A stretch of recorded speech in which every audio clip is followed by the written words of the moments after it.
In the last 3 years, I think there have been 6 trades in the NBA where 3 or more first-round draft picks have been moved from one team to another. You know what I'm talking about, right? Like the DeJounte Murray trade or the Donovan Mitchell trade, like that type of stuff. The question is, are those types of trades a good idea?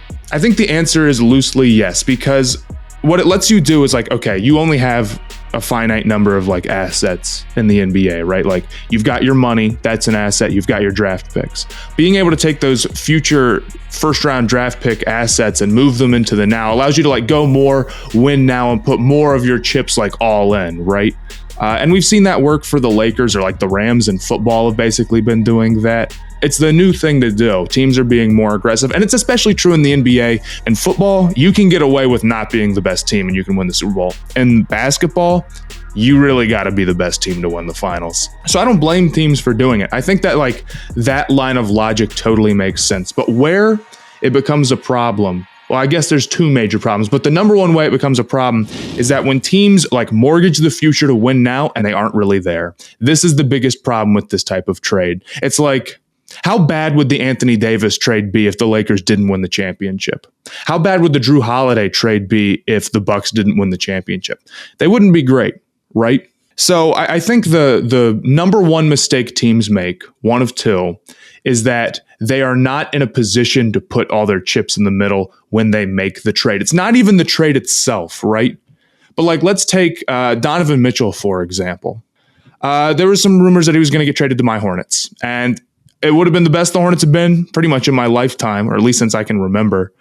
So I couldn't have complained too much. But here's where you run into a problem. LaMelo Ball and Donovan Mitchell is great. You still need to build up the rest of the team. And let's assume that they give up like the full pick package like the Cavs did. Well, now it makes it so hard for your team to get any better because you don't have any draft picks that you can hit on, right? So you're kind of, it very much locks you into what you are, especially if you're a team like the Hornets and you don't have any money open. And even if you did, you know, you're not going to go get free agents, right? So you have to, if you make that trade, you have to accept that your team, the core of your team is going to be what it's going to be. And if that's not good enough to win you a championship, then you shouldn't make that deal. I know a lot of people will say, oh, well, it's not always about like winning a championship. It's like, you know, a second round exit would be pretty great for the Hornets. And I think that's true until you actually get like a couple years into being a team who's going to peak out at being a second round exit. And then all of a sudden it is a lot less fun.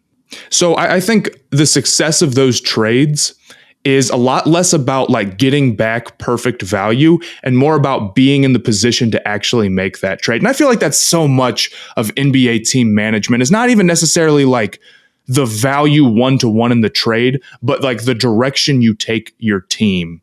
You know, it's like, how do you manage your assets and get yourself going in the right direction? Because you see stuff, I don't know, maybe I'm explaining that poorly, but you see stuff the other way around where it's like the new popular thing to do on the other end of the spectrum is to like go complete total rebuild, move all your assets way far in the future. And that's how you start your rebuild. And that's a great idea because pushing all your assets super hardcore in one direction helps with team building a lot. And it's the same way when you're trying to win a championship. Like, I think 1-for-1, giving up, what was it, 3 first-round draft picks and, $40 million a year that the Bucks gave Drew Holiday is probably not great value. They didn't, like, rob the Pelicans or anything, right?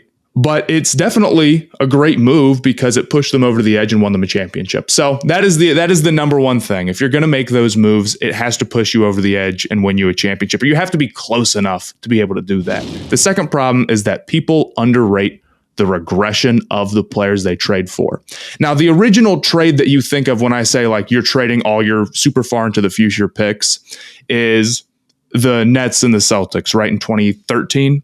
And that suffered from exactly that problem. Granted, even that trade is like super crazy, even compared to like the bad trades that teams make that are kind of similar now, in the sense that like, you know, Paul Pierce and Kevin Garnett got there and they weren't the versions of themselves that the Nets thought they were going to get from day one, right? Paul Pierce was 36, Kevin Garnett was 37, and they traded a first round draft pick unprotected 5 years in the future.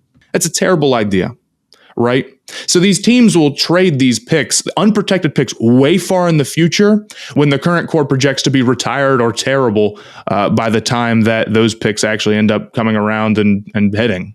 And while I think that sometimes the teams are like accepting of this. Like, I'm sure when the Nets traded for James Harden, they gave up a 2027 first. They know that their team wasn't going to be good then. That wasn't the idea. The idea was that they were going to win a championship now. And like I said earlier, they're mortgaging the future. But even then, I think people underestimate how quickly things start going downhill. I don't think James Harden has regressed that crazy much, and he's had the hamstring problems. But I think trading a pick 7 years in the future unprotected for a guy who's 30 is crazy. I mean, we've seen that with Rudy Gobert is the most recent one now, right? Where I think they gave up a 2029 first, and Rudy Gobert is 30 currently.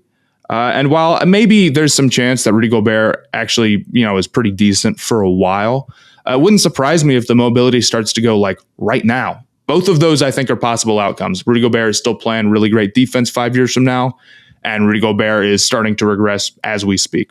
Either could be true. So I think it's just a huge risk, although I will say it was top 5 protected 2029, and that was a good move by the Timberwolves. But when you lock yourself into a core that probably has nowhere to go but down, and then you take away all your draft picks so you have no good way of adding significant talent, it's a recipe for disaster if you are not like going to win a championship right that second. And, I think a lot of that comes from teams. Maybe the mindset people have about like first round draft picks right now, they're underrated. People I see on Twitter say, oh, first round draft picks are overrated right now. No, they're not. I think they totally are not. Here's the problem. I get the idea that, oh, well, your odds of hitting on any given first round draft pick, especially if you're a good team, is like next to nothing. So I understand that instead of drafting them, you might want to just go trade all your first round draft picks for a player that you know is good and just kind of like cash in on the value they have now instead of like waiting and playing the draft lottery, right? And trying to hit, the 1 out of 10 chance that you get a great player with, these late firsts. That I understand. The problem is that you have to be able to draft well. Like, oh, well, those first round draft picks aren't really worth that much if you can't draft well. Well, if you can't draft well, you aren't going to win. You are not going to be able to build a good team. So the problem there isn't that, well, actually the first rounders are worth very little. The problem is that you can't draft and develop players, and you need to be able to do that. That is how you add talent and win a championship 9 times out of 10. In the last 20 years or so, there's pretty much 2 types of NBA champions. Teams that drafted incredibly well and maybe added another player through free agency. Definitely, it's happened. But for the most part, we're able to get where they got because of their ability to draft good talent and become super talented from these late round draft picks that weren't worth a whole lot. And then there's teams that have been able to sign LeBron. And we're kind of past the point where you can sign LeBron. So you have to be able to draft well. I think there's this idea that NBA champions are more bought than built. And I don't know if I agree with that at all. I mean, the Warriors weren't. The Bucks, yeah, they made the big Drew Holiday trade, but they also had to draft Giannis and Chris Middleton. And I'm sure when those picks, were made, it was like, oh, well, these picks aren't worth that much within themselves unless you hit big. But you got to hit big, right? It's like for the same reason why you wouldn't go with a wide receiver with the number 1 overall pick in fantasy usually. Right? You go with the running back. Even though the running back is more likely to get hurt and it's riskier, the upside is much higher. And if you're trying to win a championship, you have to take the option that has that much higher upside. Picking those draft picks and being good at drafting and developing talent is the highest upside play in the NBA. That's the best way to build a team. So you have to be able to do that, and it makes a draft picks worth a good amount. If you trade away all your draft picks, you're giving up your opportunity to win, even if it's a small one.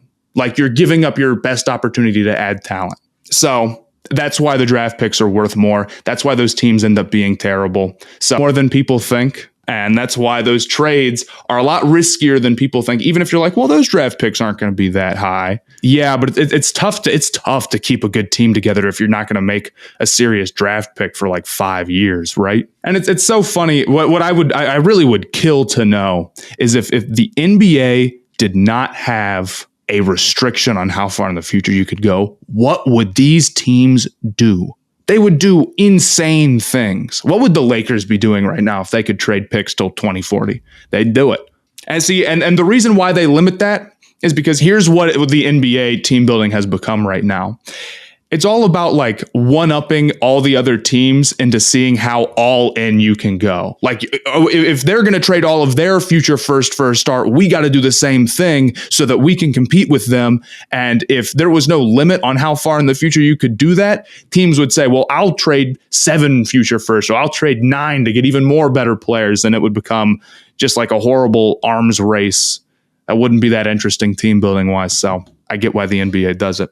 So that's my thoughts on those trades. I think the Donovan Mitchell one is pretty good. I think the DeJounte Murray one is pretty decent, honestly, if DeJounte Murray is able to stay around there for a while. Both of those I like because the players are younger, and you can see them still being on the team 5-7 years from now. I probably like the Donovan Mitchell one a little bit better than the DeJounte Murray one because I think the Cavs' path to becoming a champion is like super clear. But it'll be interesting to see how this plays out. And it'll be interesting to see how it plays out the other way around with the Jazz and the Thunder and these teams going like completely ridiculous, blow it up sooner rather than later, and not wait around and like, you know, because the Jazz could have pedaled around and been a first round exit for 2 or 3 more years if they wanted to, but they blew it up early. And I think they're going to really appreciate that. And that's, again, you know, choosing to move your team in a solid direction and being decisive and saying, we're pushing all of our chips toward a rebuild. We're not going to go 1 foot in one door, 1 foot in another. So I'll be interested to see how much that catches on in the next 5 or 10 years. But I mean, the Warriors were able to keep all their young core and still compete for a championship and do both. But that's only because they're great at developing draft picks. Actually, before I go, I do have one more thing I want to say. The Clippers are very different. That trade was also worth it because it was not just for Paul George.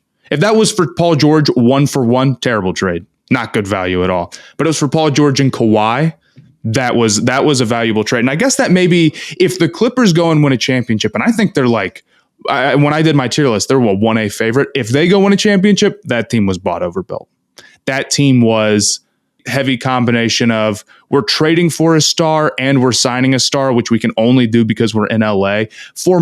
There's been at least some level of good draft picks that have led to them being able to compete for a title, even if they go sign for guys, even if they go trade for guys. But I guess with the Clippers, they would be like one of the most bought teams ever in the sense that they didn't hit on like any draft picks and it didn't matter. So that's all I've got to say. I don't want to ramble too much anymore. I appreciate if you guys sticked all the way through this video. If you did, could you do all the other stuff you're supposed to do on YouTube videos, like, comment, subscribe, all that good stuff. I'll catch you guys next time.